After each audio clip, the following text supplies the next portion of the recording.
Well, my guest tonight on Talking Pints is Senator Mike Lee from Utah, a friend of mine. Welcome to the programme, Mike. Thank you. Very good to see you. Good to be with you. Now, when you're here in London, on this side of the pond, you will overwhelmingly find people are friendly towards America, pro-America. We go to Disneyland, we go to New York in vast numbers, we watch your films, we eat American food, too much American fast food. But here's a question. Whilst there are many in America that like the UK, we got Prince Harry going on The Late Show the other evening, basically a sketch belittling the monarchy. We have writers in the New York Times, before the Queen had even been buried, writing the most disgraceful things about this country and the royal family. Is there a sort of anti-Britishness creeping into America? No, I don't think so at all. As for Prince Harry, that's the sort of drama. It's a soap opera drama. They love to follow it just because it's drama of a high-profile family, and it makes people able to engage in a bit of frivolity as they forget their own lives for a moment. I'm not aware of any anti-British sentiment in the United States. Quite to the contrary, I think a lot of us recognize that this is where our legal system came from. Yeah. This was the nation from which we declared our independence. And even though we made that separation, we've always had a special bond because of our common origins. And Utah, of course. I mean, the number of people in Utah of British descent is pretty huge, isn't it? Yes, larger than in any other state, last time I checked. In fact, we have a non-stop flight every day between London and Salt Lake City, both ways. And so it kind of works. Well, I hope you're right. But, I mean, Mr. Biden isn't terribly pro-British, is he? Not exactly. Not exactly. Nor is the president to whom he served as vice president. No. Barack back of the queue Obama. Absolutely. Now, Mike, you were, born into a political family. Your father held office with Reagan, and I guess you were always going to be, one day, somehow involved in politics. But you've now been senator representing your state since 2010. We all go into politics with a huge amount of energy, optimism and enthusiasm. Do you still have that?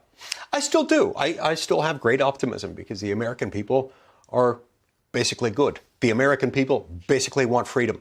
The American people basically understand that the federal government in our country has become too big and too expensive, far too intrusive into their lives. They want something different. They want something better.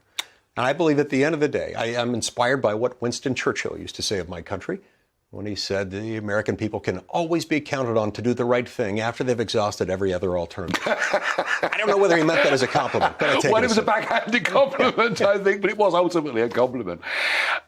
The Republican Party.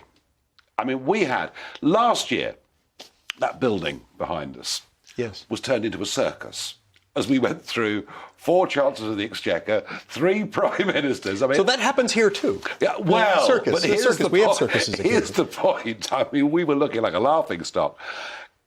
I mean, how split must this Republican Party be to have gone through that charade last week on Capitol Hill? Was it 15 rounds to elect Kevin McCarthy as... I would not call it a charade, though. Really? This is not a failure. This is how things work. This is how things work when you've got members of a party who are trying to come to an agreement and have not yet arrived at an agreement. Ultimately, they arrived at an agreement after 15 votes. After grubby deals. Sure, grubby deals. That's the stuff that a Republican form of government is made of. Look, you don't want to elect people who will just agree with the top person on the ticket, the top person in their party every single time. If you do that, we end up with a sort of judicial oligarchy, with members just reflexively voting however the person at the top of their party in their chamber a bit of dispute, bit of disagreement is a good thing. Yeah, it's a good thing, and it shows that the party is vibrant and that people within that legislative chamber have a pulse. And a lot of my friends who were involved in that effort, especially my dear friend Chip Roy from Texas, they did yeoman's work. And I sent out a tweet from my new Twitter account, @BasedMikeLee. I sent it out saying, Chip Roy equals hero. And I got a fantastic response from it. Interesting. Hundreds and hundreds of thousands of people saw that one. You came in 2010. You were a sort of Tea Party-ite. You were looking for reform and change. And suddenly this figure out of nowhere arrives in 2015 and walks down the escalator in Trump Tower, and the world goes, what? This isn't really happening, is it? But it did really happen. And, you were cautious to begin with. Yes, to put it mildly. Yeah, no, and I understand that, and I get that, and I was. But I came to really like him. Yeah, I was thoughtful as well, and I, went and met him in America and thought, actually, this guy's good, and he gets the big stuff right. He gets a lot of the little stuff wrong, but the big stuff right. And you've been a great supporter of him. DeSantis is a challenger, isn't he? Yes. I mean, he's 44. He's done amazing work in Florida. He's 44. I hear he reads at the level of a 45-year-old, and that's impressive. Have you any idea what's going to happen in this contest? Not really. I mean, look, 2024, November of 2024, is political eternity away. Yeah. Right now, there are a lot of polling data showing Mr. DeSantis in a strong position. It's pretty difficult to know, first of all, who else might get into this race. Difficult to know exactly how the various candidates are going to position themselves. So it's a little early to predict how that'll turn out. Now, we'll see what happens. And Trump is, a huge figure, and he is like an old heavyweight champion. Sure. And DeSantis will have to box pretty smart to beat him. Right. Here's my problem with what's happening over in America. I have been involved with elections in Britain, Europe, other parts of the world. I've seen all kinds of electoral systems. You now are a country where there are tens of millions of ballots that are mailed out. People in Pennsylvania voting for the senator there in the third week of September, but not even seeing the guy on television in a debate until the last week in October. And I mean this. I think for your party to win in 2024, unless you have electoral reform, I can't see you doing it.